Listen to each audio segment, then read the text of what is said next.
ठीक है उम्मीदवार को चुना है, आपने उसमें क्या खसूसियात देखी है जिसकी वजह से आपने उनको चुना है आपने?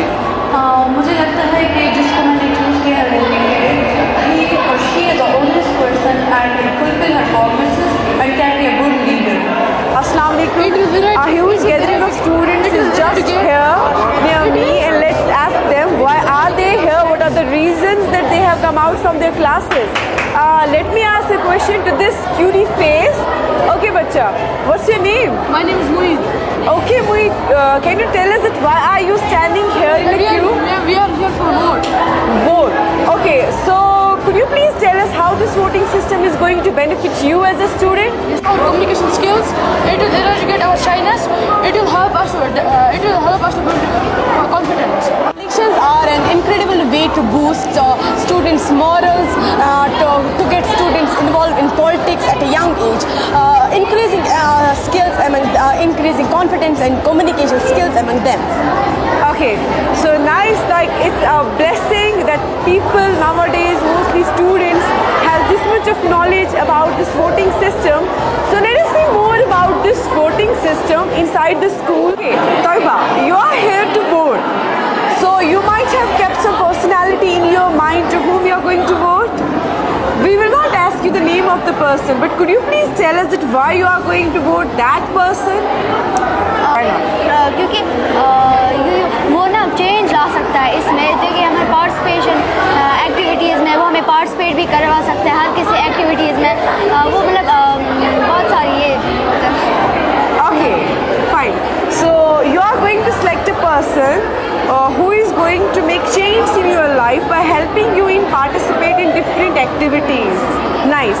It is good that students nowadays know the value of their votes and they know that they have this right to vote, to select a leader that is going to help them during their academics here at school. अस्सलाम वालेकुम नाज़रीन, एक बार फिर SRM welkin से आपके लिए आपकी खिदमत में हाज़िर हैं। बराह रास्त हम आप तक पहुंचा रहे हैं इलेक्शन स्पेशल। इससे पहले भी हम एक अपडेट आपको दे चुके हैं, इससे पहले भी इलेक्शंस चल रहे थे और अभी भी चल रहे हैं और काफ़ी लंबा इलेक्शन प्रोसेस है चूँकि इसमें कई सारे लोग चुनने हैं। जैसे डिप्टी हेड बॉय और डिप्टी हेड गर्ल का इलेक्शन हो चुका है, मिडिल स्कूल लीडर का भी इलेक्शन हो चुका है, प्राइमरी स्कूल लीडर का भी इलेक्शन हो चुका है, हाई स्कूल लीडर का भी इलेक्शन हो चुका है, एक्टिविटीज़ हेड का इलेक्शन जैसा आप देख रहे हैं हमारे पीछे काफ़ी भीड़ है तो इलेक्शन चल रहा है। और इसके बाद भी डिप्टी एक्टिविटीज़ लीडर का इलेक्शन होना है बाकी, और कुछ ऐसे पोस्ट हैं जिन पर जैसे PRO है और भी कुछ है जिनके लिए नॉमिनेशन भी भरे जा रहे हैं। तो काफ़ी ज़्यादा लंबा चौड़ा प्रोसेस है और अच्छा खासा इसमें बच्चों की भीड़ आप देख सकते हैं। इलेक्शंस चल रहे हैं और वोट डाले जा रहे हैं। और साथ ही साथ हमारे साथ इस वक्त जुड़े हैं इस इलेक्शन में हिस्सा लेने वाली एक कैंडिडेट जो एक होनहार तालिबा है। हम इनसे बात करेंगे, बराह रास्त हम देखेंगे कि इनकी क्या उम्मीदें हैं इस इलेक्शन से लेकर के, एज़ कैंडिडेट वो क्या चाहती हैं इस इलेक्शन में और वो क्यों इस इलेक्शन में खड़ी हुई हैं, क्या सोच के इस इलेक्शन में वो हिस्सा ले रही हैं। जी आपका नाम सबसे पहले? अस्सलाम वालेकुम, मेरा नाम हिब्बत खालिद है और मैं 9th में पढ़ती हूँ। हिब्बत खालिद है इनका नाम और ये 9th में पढ़ती हैं। तो हिब्बत बेटा आप हमें बताइए, आप इस इलेक्शन में जो हिस्सा ले रहे हैं क्या सोच के आप इस इलेक्शन में हिस्सा ले रहे हैं, क्या दिमाग में क्या ऐसा था कि मैं इलेक्शन में कॉन्टेस्ट कर लूँगी और ऐसा क्या करना चाहती हैं आप इस इलेक्शन में हिस्सा लेने के बाद? According to me, I have a little bit of experience and I know how to manage and organize events. So I thought it would be really great if I just stand up for elections and then I will hope to become a really good event organizer for this year. तो आपकी बातों से पता चल रहा है कि आप इवेंट ऑर्गेनाइज़र के लिए आपने नॉमिनेशंस भरे हैं और आप इलेक्शन में हिस्सा ले रहे हैं। तो आप मुझे बताइए कि अच्छा इवेंट ऑर्गेनाइज़र जो होता है उसकी क्या खासियत होती है?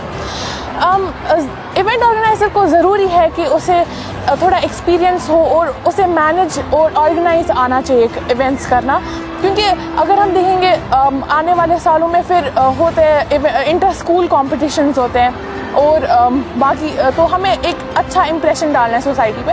तो इवेंट ऑर्गेनाइज़र को ऐसी क्वालिटीज़ होनी चाहिए कि वो ऐसा इवेंट ऑर्गेनाइज करे जो फिर पूरे हिस्ट्री में आ जाए। तो आप के कहने का मतलब है कि आप इवेंट ऑर्गेनाइज़र जो बनेंगी तो इवेंट ऑर्गेनाइज़र बनने के बाद आपकी भी कुछ जिम्मेदारियां हैं जिन जिम्मेदारियों का आप बखूबी निभाएंगे। बात तो अच्छी है लेकिन अभी तक ये किस हद तक इसमें कामयाब होती है ये तब पता चलता है जब ये इवेंट ऑर्गेनाइज़र बनकर सामने आ जाती हैं। लेकिन आप मुझे बताइए हिब्बत कि आपसे पहले भी जो इवेंट ऑर्गेनाइज़र थे, आपको क्या लगता है कि उन्होंने क्या ऐसा किया जो आपको नहीं करना है, या उनसे क्या नहीं हो पाया जो आपको करना है? तो क्या खामियां रह गई उनमें जो आप में नहीं होनी चाहिए, और उनमें क्या अच्छाइयाँ थी जिन्हें आप फॉलो करते हुए आगे बढ़ेंगे? पहले हम अगर अच्छाइयों के बारे में बात करें तो ऐसी बहुत सारी अच्छाइयाँ हैं। जैसे हम देख रहे हैं कि हमारे स्कूल में इतने खूबसूरत इवेंट्स होते हैं, जैसे फर्मेंटो फिएस्टा होता है या फिर डिबेट्स होते हैं। वो सब टीचर्स की वजह से भी होता है, लेकिन साथ ही साथ उनमें इवेंट ऑर्गेनाइजर्स का भी बहुत बड़ा हाथ होता है। तो अगर हम पास्ट में देखेंगे तो हमारे पास में बहुत सारे अच्छे इवेंट ऑर्गेनाइजर्स आए, तो फिर इसीलिए हमें इतने सारे अच्छे इवेंट्स हो रहे हैं। लेकिन फिर कभी कभी कुछ गलतियाँ होती है जो बहुत माइनर होती है, लेकिन फिर उनसे बहुत ज़्यादा इफेक्ट होता है। लेकिन हाँ, उनका बहुत इम्पैक्ट होता है। ऐसे लगती है हमें कोई माइनर होगी, तो इसीलिए मैं चाहती हूँ कि मैं उन गलतियों से सीखूँ और फिर मैं अच्छे इवेंट्स ऑर्गेनाइज करूँ। ऐसे तो ज़्यादा अच्छी। तो to be an event organiser अगर चुनी जाती है, और अगर नहीं चुनी जाती है तब भी देखा जाएगा कि इनका किस तरह से उस इलेक्शन रिज़ल्ट को एक्सेप्ट किया जा रहा है या नहीं किया जा रहा है, तो वो देखना बाकी है।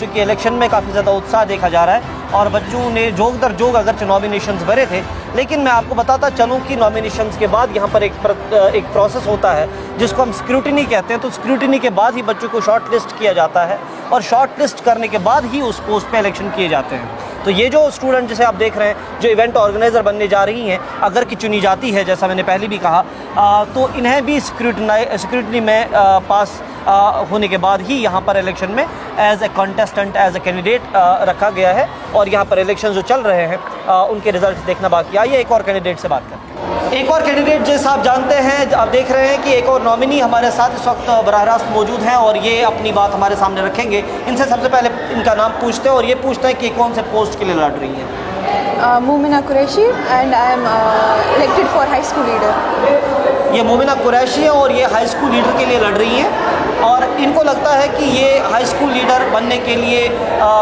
वो सारे गुण इनमें हैं जो होने चाहिए। तो ऐसा क्या है जो आप चाहती हैं कि आपके पास सरप्लस है जो बाकी कैंडिडेट्स के पास नहीं है, या जो सलाहियत आपके पास है बाकी कैंडिडेट्स के पास वो सलाहियत नहीं है?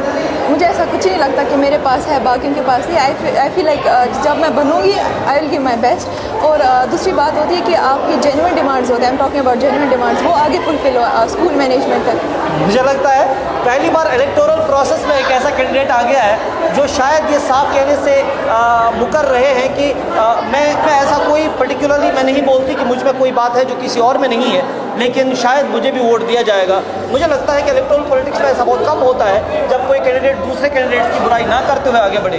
तो आप क्या कहना चाहेंगे कि क्या इलेक्टोरल पॉलिटिक्स में आपको दूसरे कैंडिडेट्स की बुराई करना ज़रूरी है?